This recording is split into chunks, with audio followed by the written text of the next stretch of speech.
আসসালামু আলাইকুম রহমতুল্লাহ বারাকাতুহ। হামিদাও ও মুসাল্লিয়ান আম্মা বাদ।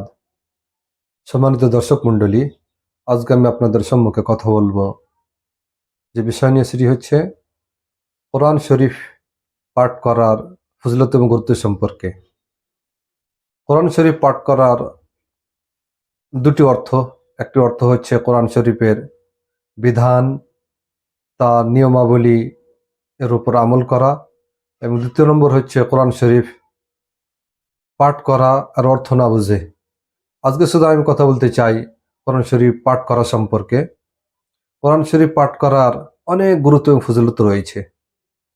হযরত উসমান বিন আফফান রাদিয়াল্লাহু তাআলা আনহু বর্ণনা করেন যে প্রিয় নবী মুহাম্মদ মুস্তাফা সাল্লাল্লাহু আলাইহি সাল্লাম বললেন, খায়রুকুম মান তাআল্লামাল কোরআন ওয়া আল্লামাহু। অর্থাৎ তোমাদের মধ্যে সবথেকে উত্তম সেই যে কোরআন শরীফ নিজে শিখলো, অন্যকে শিখালো।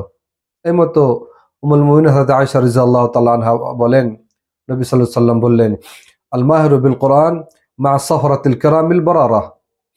অর্থাৎ যে কোরআন শরীফ সঠিকভাবে পড়ে সে নেককার এবং বড় সম্মানিত ফেরেশতাদের সাথী হবে।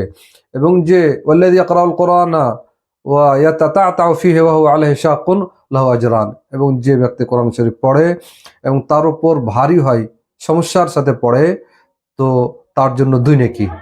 একটি নেকি তার পাঠ করার জন্য, এবং দ্বিতীয় নেকি তার কষ্ট হচ্ছে সেই জন্য। ভাইরা, এই মতো আরো নবী মুহাম্মদ মুস্তাফা সাল্লাল্লাহু আলাইহি সাল্লাম বলেন, হযরত আবু উমর রাদিয়াল্লাহু তাআলা আনহু ও রাবি বলেন, নবী সাল্লাম বলেন, ইকরাউল কোরআন ফাইন্নাহু ইয়াতি ইয়াউমুল কিয়ামাতি শাফিআন লিআসহাবি। অর্থাৎ তোমরা কোরআন শরীফ তোমরা বেশি বেশি করে পাঠ করো, সে কিয়ামতের দিন কোরআন শরীফ সে যে পাঠ করছে তার জন্য সুপারিশ হিসাবে আসবে। এই মতো আরো হযরত আব্দুল্লাহ বিন মাসউদ রাদিয়াল্লাহু তাআলা আনহু থেকে একটি হাদিস বর্ণনা রয়েছে। এটি বলেন, নবী সাল্লাল্লাহু আলাইহি সাল্লাম বললেন যে আল্লাহ তাআলার যদি কোরআন শরীফ থেকে কোনো ব্যক্তি একটি অক্ষর পড়ে, আল্লাহ তাআলা এক নেকির বদলে 10 নেকি লিখবে।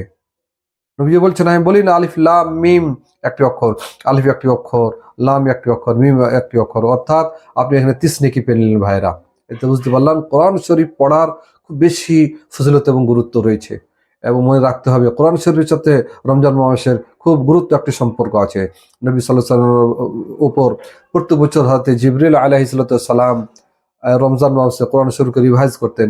যে বছর প্রিয় নবী মুহাম্মদ মুস্তাফা সাল্লাল্লাহু আলাইহি ওয়াসাল্লামের মৃত্যু হয়, সেই বছর হযরত জিবরিল আলাইহিস সালাম 2 বার কোরআন শরীফকে রিভাইজ করেছেন। এর জন্য আমাদেরকে উচিত যে আমরা বেশি বেশি করে কোরআন শরীফ পাঠ করব। ভাইরা, এবং এটি যথেষ্ট যে আল্লাহ তাআলা কোরআন শরীফের অবতীর্ণ আরম্ভ করেছেন এই পবিত্র রমজান মাসে। এই জন্য আমরা যেন বেশি বেশি কোরআন শরীফ পাঠ করি, এত আল্লাহ তাআলা আমাদের অনেক নেকি দেন। আসসালামু আলাইকুম ওয়া রাহমাতুল্লাহি ওয়া বারাকাতুহু।